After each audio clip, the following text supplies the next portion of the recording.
Senator Tim Kaine answered the call from Hillary Clinton to be her vice president. But the way this election has been going down, I have to imagine that even he had no idea what he was signing up for. So we'll find out. Please welcome Senator Tim Kaine.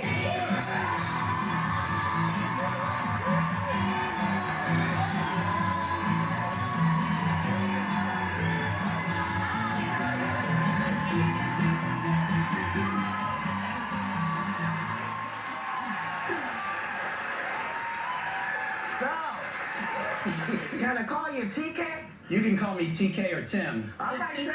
I like TK, Tim. But 26 days till this insanity is over. I bet you're probably just as anxious as everybody else. So let's jump into this. I mean, you heard us talking about the latest allegations against Donald Trump. Any thoughts? Well, when the tape came out last Friday, I guess I was shocked but not surprised. I mean, the tape kind of made me sick to my stomach. But if you've been following things that he's been saying during his career and during the campaign, it wasn't completely surprising. I was surprised on stage Sunday night when he said, I just said that, I never did it, because I felt like, okay, well, how many days is it going to be until folks are coming out saying, no, that's exactly the way you treated me. Right. And now we're seeing that happen. Right. So.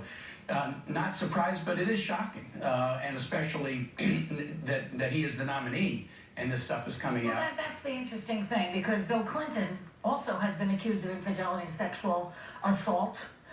Do you think that it's fair game because he wants to drag all of those women out? And is it fair game if he's not running for president? Hillary Clinton and Donald Trump are the two on the ballot. I mean, that's the relevant comparison. And you're right, after Donald lost the first debate, after Donald lost the first debate, he said, okay, now I got to make the Clintons' marriage an issue.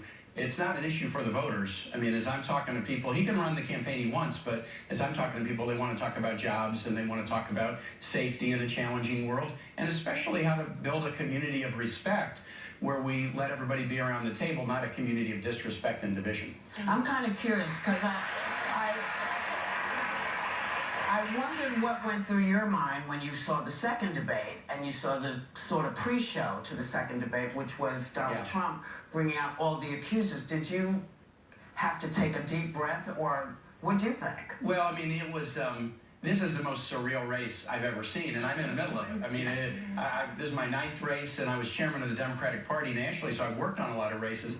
This thing is surreal. That took it to the next level.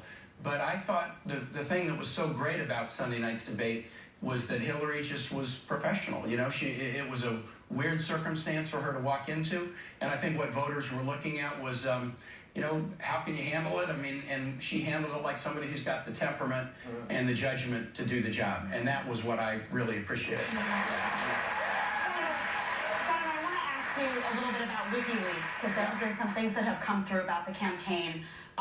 Such that Hillary may have admitted that she had a public and a private persona when talking about issues, particularly with respect to Wall Street when speaking to bankers, that she may have gotten debate questions ahead of time. And we've seen that one of the issues that she struggled with is this issue of trust.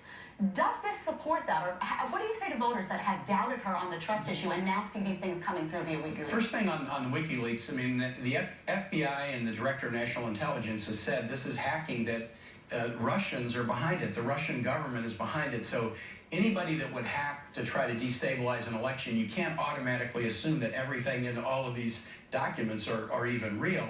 But here's the way I go at this. The best way to tell about the character of somebody in public life, in my view, is to look and see, do they have a passion that showed up before they were in public life, something that animates them and it drives them. And then they held on to that passion throughout their life. And Hillary Clinton has a passion from the time she was a kid in a Methodist youth group in the suburbs of Chicago under the influence of this great guy named Don Jones. Her passion has been empowering families and kids. And whether she's been in office or out, and whether she's winning or losing, when she was pushing healthcare reform when President Clinton was in and they lost, they branded it Hillary Care to try to sink her and sink it at the same time. And after that loss, which was personal, she didn't go away. She said, can I get health insurance for every low-income kid if I can't get it for everybody? And working together with Democrats and Republicans, she did. That tells you something about who she is. Senator, you have devoted so much of your life you've devoted so much of your life to public office as a governor, a senator, and now possibly our next vice president. What can we expect from you as the vice president? You know, I learned a lot from Joe Biden, who is a friend and has done a wonderful job working with President Obama.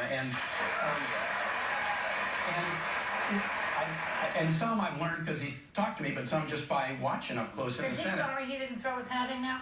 You know, I think he's in a really good place right now. Really excited to be out on the trail. But what I've learned from him is the best job you do as VP is just try to be with the president when every hard decision is made. To offer what you have. I was a missionary. I was a civil rights lawyer. Then I've been a mayor, governor, senator. So I've been doing public service for a while, and I have a lot to offer, but I also have a lot to learn. One of the reasons you want to be there when every hard decision is made is not just to offer your advice, but also to learn from somebody else who's a great leader. So that's job one. Then I have a couple of, things I'm really into. Not surprisingly, as a mayor and governor, I really like working with cities and states. Anything Washington does only works if it works in a neighborhood where somebody lives. So I want to try to work with mayors and governors. And then I have a real passion for Latin America because of working with missionaries in Honduras and having a Spanish fluency, being able to work with our other nations in the Americas, but also the 45 million Latinos aquí. That's something that I really want to be able to do, and I think I can do that well for the administration. Y su español es muy bueno because we spoke backstage, and I actually was so impressed with your Spanish fluency backstage. Thank you. But I don't want to bring up a sore subject, but you took heat at your debate for interrupting Mike Pence. Yes. SNL had some fun with it last weekend. Take a look at this. What are your plans to combat terrorism at home and abroad? Senator Kaine, we'll start with you. Awesome, Elaine. I have a great answer for this, and here it is. Donald Trump has called Mexicans rapists, and he's called women pigs and slobs. No, that's not true. Yes, it is, Elaine.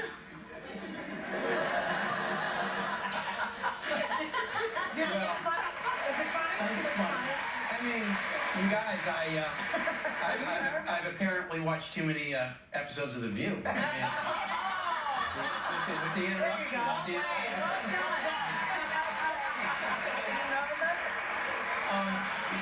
Because you looked like you were prepared, but you looked a little nervous.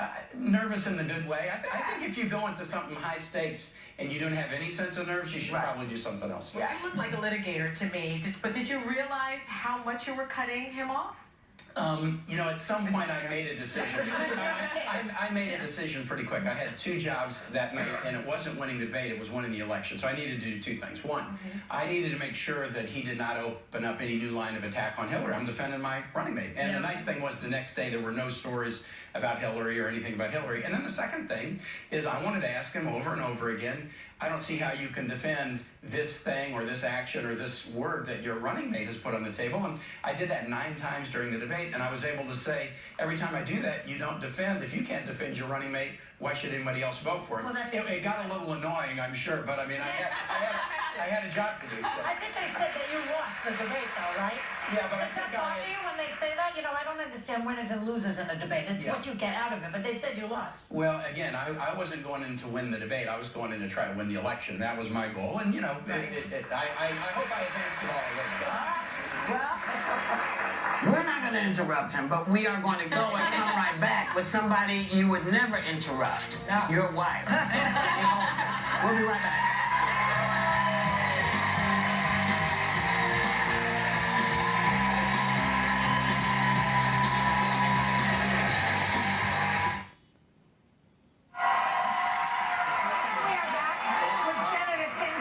We're joined by a woman who's a lawyer, a judge, and Virginia's former Secretary of Education, and his wife. Please welcome Anne Holton.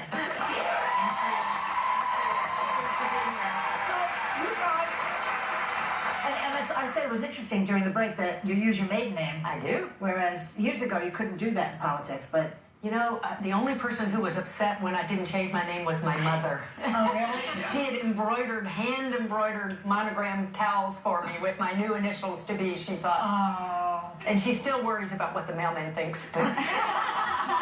So I understand that Tim is, I'll call you Tim, you mind? That Tim is quite the poet, that he wrote you a poem. You married 12 years. Can you give us a little sample of the bard in you? No, it is true. We've been married 32 years on November 24, and after One of our first dates was a picnic on a beach called Singing Beach in Cape Ann, Massachusetts. Wow. And we went on a picnic, and Anne spilled, it was very cold March day, and she spilled hot coffee all over my lap. But I actually wrote a poem that was not about that, but it was about something good, but I can't even remember a line of it. It's called Cape Ann. Yeah, I remember that. Cape Ann. It's very sweet. Well, Senator, the rap on you is that you are the nicest guy in the world. But Anne, can you give us a little dish? I mean, what is his worst habit? Oh, he's got some habits. He's a good help around the house. He cleans things up, but he throws things away. Like I will find spoons in the trash can. I mean, real spoons in the trash can. And my cup of coffee that I've just made and that I'm so excited about. Oh, I do that. He's got a lot of. I could do a lot of. We could do annoying habits. Well, yeah, all right. We mentioned your many accomplishments, Anne, but you resigned from your job as Secretary of Education in Virginia to help support your husband's campaign. And a lot of women, said they sacrificed their career for their husbands. I mean, but you don't feel that way. You feel you're a help. Yeah, well, and I just have had so many wonderful opportunities. I left being a judge when Tim was elected governor, and I got to do this wonderful foster care reform work, making sure every kid has a permanent family. So I like to think I've kind of fallen forward, and that, maybe you can't do everything all the time, but sequentially I've been blessed with many wonderful opportunities, and I'm looking forward to whatever the next chapter is. So will that be, I'm sorry, I didn't mean to cut you, but will that be as his partner, and will you bring the things you're passionate about to the forefront so that you can make some changes at work as well? Well, Whoopi, that I have a great example for this. My mother was First Lady of Virginia. My dad was a governor when I was a kid, and I watched my mom use the bully pulpit to spotlight things she cared about, childhood nutrition, and I did when Tim was governor, got to work on that foster care reform and other things I cared about. So I get the opportunity to use the spotlight I'm hoping I get to, what Hillary's asked me to do on the campaign is listen to teachers. And bring feedback back.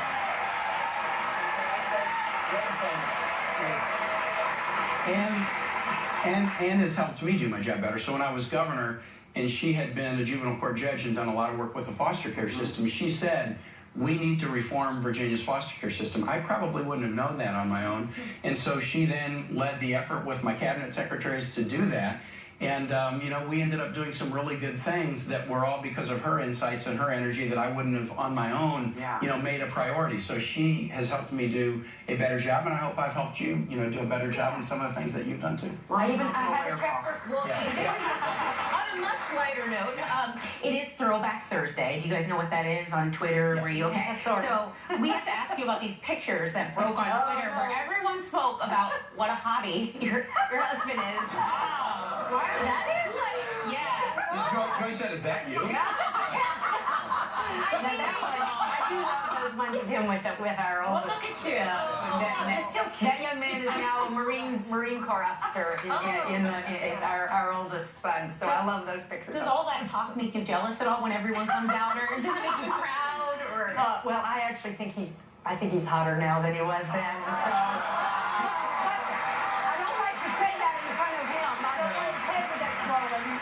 She said that once, and I called her and said, honey, thanks for that compliment saying I'm hot. She said, I didn't say you're hot. I said you're hotter now than you were then.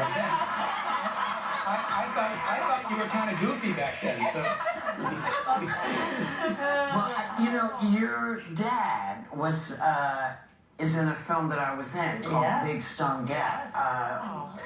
He appears at the beginning of our movie, and I shot scenes in your family's house. You did? Yeah. It was quite wonderful to be able to be in Big Stone Gap, Virginia. I think people don't know the times that Virginia has gone through, so I'm really happy that you are, you're going to take the reins on this and maybe try to help folks get themselves back to where they should be. Mm-hmm. So it's a great part of Virginia. Big Stone Gap. I spent many a summer week there visiting my grandparents, and I watched the movie with my parents at the premiere in Virginia. We did not know there was a clip of him in it, and we definitely did not know that his parents' house was in it. Right. And when we saw Ashley Judd walking out that porch, we were like, That's our porch. And then those kitchen cabinets have not changed since the 1960s. Those books are really good, though. She's a brilliant writer. She's a brilliant author, yes. Brilliant writer. But we have a little couple speed round for you guys, okay?